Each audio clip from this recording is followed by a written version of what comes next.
तो कोशिश रहेगी। और आप लोगों ने सबने देखो, कीर्तन एक ऐसा समा है जिसके अंदर जीवों को बांधा जाता है। बांधने का मतलब कि संगीत इसकी रग रग में है, हर जीव की रग रग में संगीत है। पशु पक्षियों में भी संगीत है, हम तो सिर्फ इंसान में सोचते हैं, पशु पक्षियों में भी संगीत है। संगीत के द्वारा वो भी कुछ सुमरण करते हैं। तो हमने संगीत में उलझ करके हमने अपने आप को समा बांध लिया, भाई हम बैठे हैं। अब जैसे कोई मदारी तमाशा करने वाला, जैसे कोई बंदर बंदरिया का तमाशा करता है या कोई और तमाशा करता है, तो वो गुड़गुड़ी बजाता है। गुड़गुड़ी जब तक बजाता है जब तक पब्लिक इकट्ठी ना हो जाए। जब पब्लिक इकट्ठी हो जाती है फिर वो गुड़गुड़ी बंद कर देता, अपना खेल शुरू करता है, ठीक है ना। तो ये सत्संग एक ऐसा माध्यम है, जब तक हम ये संगीत के द्वारा कीर्तन करते हैं ना, तो इसमें मन लग जाता है जीव का। मन लगने के बाद फिर उसको जो मर्जी खिला दो, क्योंकि अच्छी अच्छी चीज खिलाते रहो तो थोड़ी सी बीच में कड़वी आ जाए तो खा लेता वो, सीधी कड़वी शुरू करें तो नहीं खाएगा। तो थोड़ा सा परेशानी इसलिए है, तो संगीत में इनको थोड़ा सा बिठाया जाता है ताकि बैठने की मर्यादा इनको आ जाए। और ये तो एक सत्संग जो है वो किसी जाति के लेवल पे, किसी धर्म के लेवल पे, किसी देश के लेवल पे सत्संग नहीं होता। सत्संग मानव कल्याण के लिए होता है, आत्म कल्याण के लिए होता है। इसमें कोई कहे कि मैं उस धर्म का हूं, मैं हमारा किसी धर्म से कोई लेना देना नहीं। हम किसी धर्म से कोई लेना देना नहीं रखते। हम तो सिर्फ आत्मा से प्रेम करते हैं, चाहे वो किसी भी जाति से हो, किसी भी धर्म से हो, किसी भी मुल्क से हो, हमें कोई लेना देना नहीं। हमें तो इंसान से प्रेम है, इंसान से प्रेम रहेगा, उसके अंदर हम आत्मा को देखते हैं बस। क्योंकि ये तो शरीर है आप लोगों का। जब हम पैदा हुए तो उसी समय नाम नहीं रखा गया था हमारा, उसी समय नाम नहीं रखा गया था। 10 दिन या महीने के बाद, सवा महीने के बाद नाम रखते हैं। तो उससे पहले हम बिना नाम के थे। क्या नाम था? कोई जाति भी नहीं थी, कुछ भी नहीं था।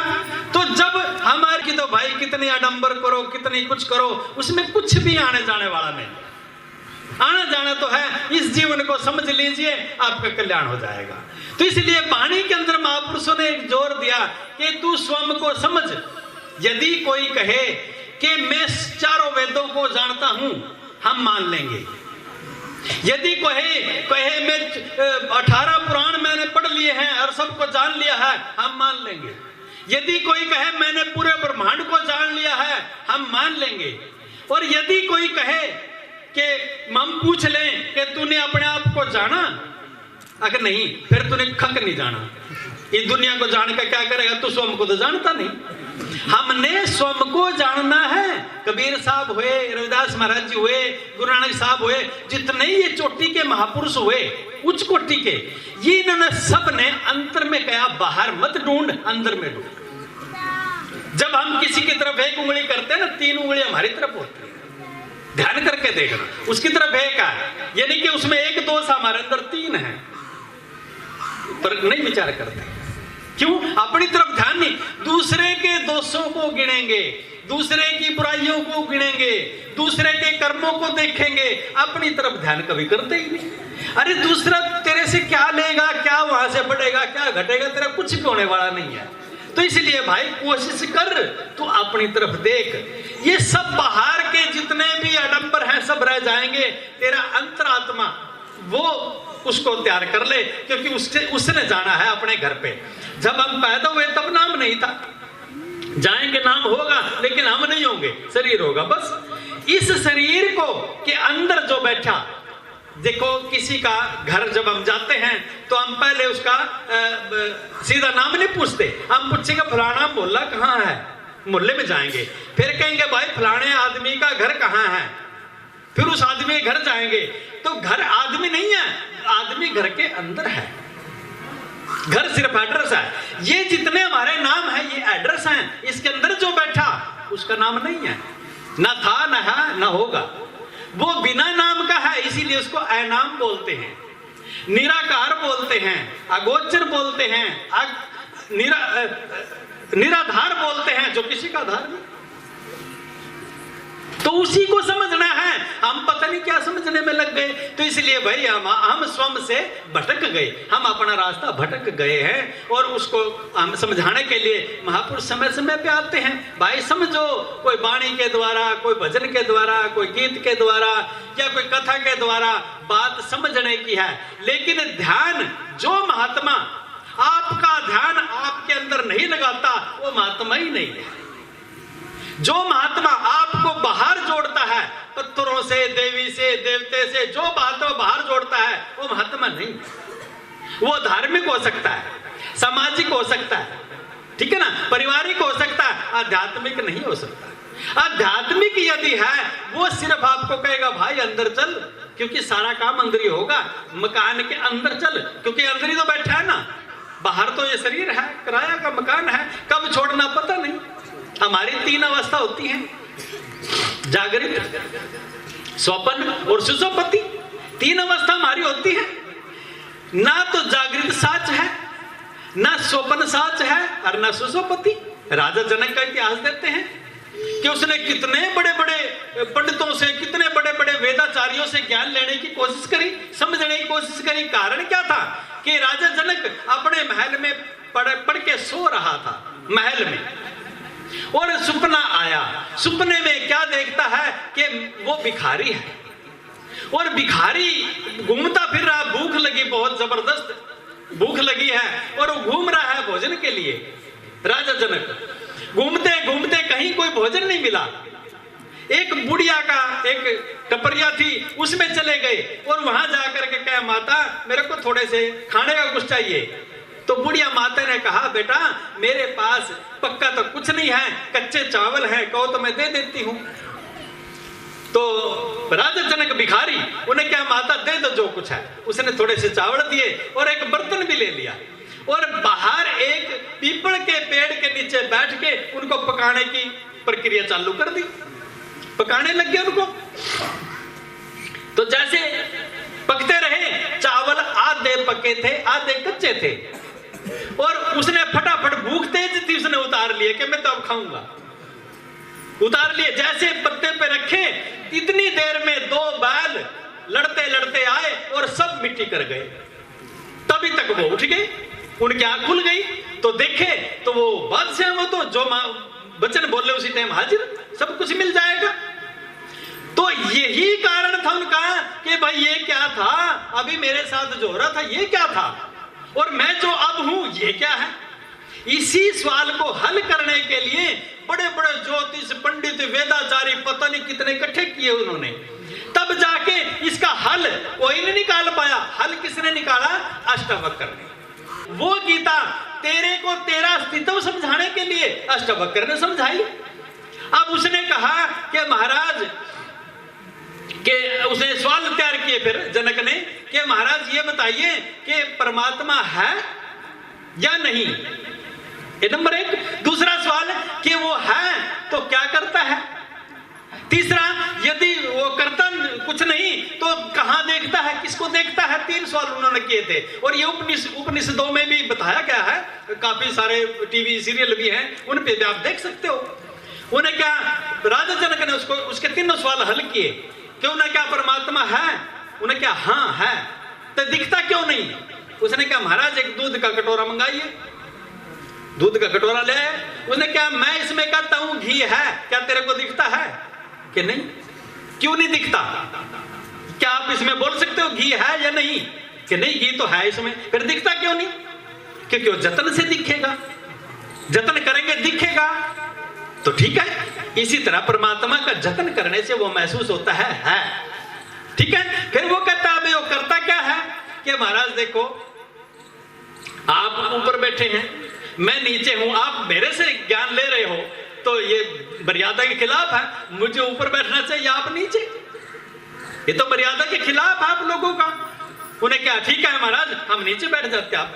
तो वो ऊपर बैठ गया अष्टवक्र, और वो नीचे। तो उसने क्या, महाराज समझ में आया दूसरा सवाल कि नहीं, अगर यही तो करता है परमात्मा, राजा को रंग कर रंग को राजा बनाता है, कब बना दे पता नहीं, यही तो करता है। उन्हें क्या, फिर वो देखता किधर है कि महाराज ये भी बताएंगे, एक जलती मोमबत्ती लेके आइए। अब जलती हुई मोमबत्ती लाए, क्या बताइए किस तरफ देख रही है। कि महाराज ये तो चारों तरफ देख रही है। तो फिर इसी प्रकार परमात्मा हर तरफ देखता है। तो उसको समझना है वो हमारे अंदर है, बाहर नहीं। बाहर यदि हम भटकते हैं तो भटक ही जाते हैं। तो इसलिए भाई हमने अंदर में जुड़ना है, बाहर जुड़ने को तो बढ़ता ही नहीं। और भाई तब जाएगा अंदर में जब आपको कोई महापुरुष, कोई ऐसा संत मिले जो आपको अंदर जाने की विधि बताए, क्योंकि अंदर जाने का रास्ता किसी को नहीं पता, वो तो महापुरुष ही जानते हैं। और अंदर जाने के लिए भैया फिर वो बताए ना कि तड़ी दर शीश गली मोड़े आओ, जिन प्रेम खेलने का चाहो। जब तक आपकी प्रीत सदगुरु से नहीं होगी, संत से नहीं होगी, वो आपको कुछ भी नहीं दे सकते। और जब प्रीत होगी तो सब कुछ तेरा, किसी का और है ही नहीं। और तेरा क्या होगा कि तेरा अपना अस्तित्व तेरे सामने रख देंगे वो, बस, और कुछ नहीं। तेरे को ये बताएंगे तू क्या था, क्या है और क्या होगा। भाई तू कहां फंस गया, किस लिए आया था दुनिया में, भूल गया। क्या करने के लिए आया था, भूल गया। क्या कर रहा है, अपनी मस्ती, सारा दिन चटर पटर चलती रहती है, इसमें मन लगता है सबका। लेकिन यदि सत्संग में आधी घड़ी बैठना पड़ जाए, मौत आ जाती है।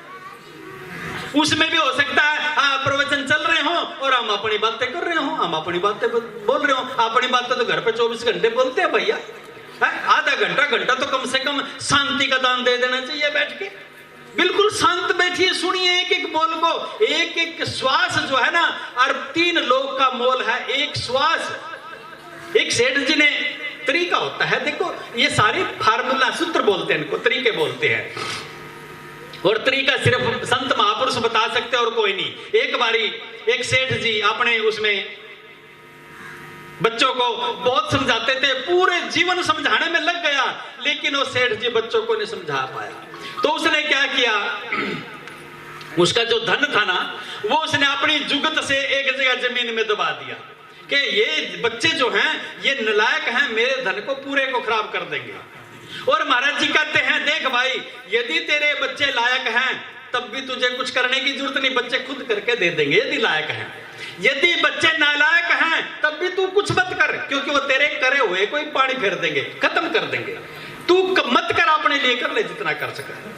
तो उसने उस जगह पे दबा दी और नीचे लिख दिया कि बेटा जब मैं जाऊं, मैंने ये तारीख, ये दिन, इतने बजे रात को, ठीक है, ये एक फार्मूला लिख दिया कि इतने बजे यदि आप गुम्बज को खोलोगे, इस गुम्बज को उखाड़ोगे, तो उसके नीचे मैंने सोना दबा दिया, वो आपको मिलेगा। तो जब सेठ जी शरीर छोड़ गए तो बच्चों ने देखा तो पिताजी की रस्म क्रिया भी होगी, गंगा जली भी होगी, सब कुछ हो गया। चलो भैया, पिताजी जो बोल के गए थे वो धन तो निकालना कम से कम। अब जो गुम्बज था मंदिर का उन्होंने तोड़ दिया तो उसमें तो कुछ भी नहीं। बड़े परेशान, बहुत ज्योतिषी पंडितों पे खूब घूमे कि कोई बताए भाई मेरे पिताजी ऐसे लिख के गए थे, तो कोई नहीं बता पाया। एक संत महापुरुष थे, उनके सामने उन्होंने प्रार्थना रखी। वो कहने लगे, भाई ये तेरे पिताजी ने लिखा था? हाँ जी, मेरे पिताजी ने लिखा था। अच्छा, एक गुम्बज तुमने तोड़ा है ना? कि हाँ। इसको दोबारा बना सकते हो आप? हाँ जी, बना देंगे, बनाओ। बाहर खेत में उन्होंने गुम्बज बना रखा था मंदिर, और उसके ऊपर गुम्बज था। अब उसने लिखा था, भाई रात्रि को पूर्णिमा के दिन इतने बजकर इतने मिनट पे, ठीक है, चंद्रमा की छाया जहां होगी उस जमीन में था, गुम्बज में थोड़ी था।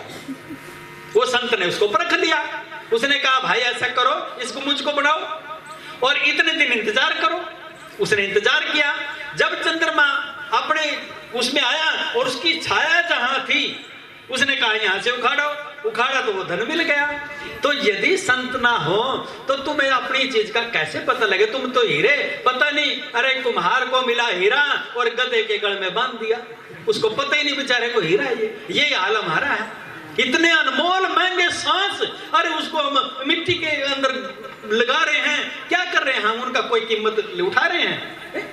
अरे समझदार जो है ना, उसमें से भी निकाल लेगा, क्योंकि जो सुनार है वो समझता है हीरे की कीमत को। संत महापुरुष जानते हैं हीरे की कीमत को।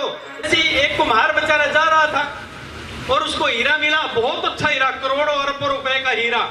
और उसने क्या किया, उसको एक उसमें बांध के और गधे के गल में बांध दिया।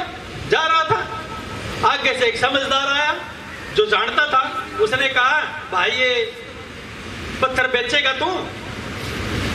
उसने कहा महाराज बेच दूंगा। कि कितने पैसे है? आप भी बता दो। उसने कहा मैं 8 आने लूंगा। उस समय उस टाइम के उन्हें कहा नहीं भाई मैं 4 आने दूंगा। उन्हें कहा नहीं मैंने देता, चल जा, मेरे बच्चे खेल लेंगे। अब कुम्हार को पता थोड़ी था ये अरबों खरबों का है। उसने आप वो भी चला गया। थोड़ी दूर के बाद जोरी सोचने लगा अरे यार जिसको 8 आने ही दे दें कम से कम वो बन तो जाएगा। तब तक दूसरा जोरी वहां पे आ गया। उसने पूछ लिया कि भाई ये बेचेगा? हाँ जी। कितने? उसने कहा अब 8 आने नहीं कर बोले उसने कहा मैं तो 1 रुपये लूंगा। उन्होंने कहा मैं 2 रुपये दूंगा। ले 2 रुपये दिए और हीरा ले गया। तब तक वो पिछला जोरी आया उसके पास कि भाई वो हीरा दे दे, चल 8 आने ले ले तू।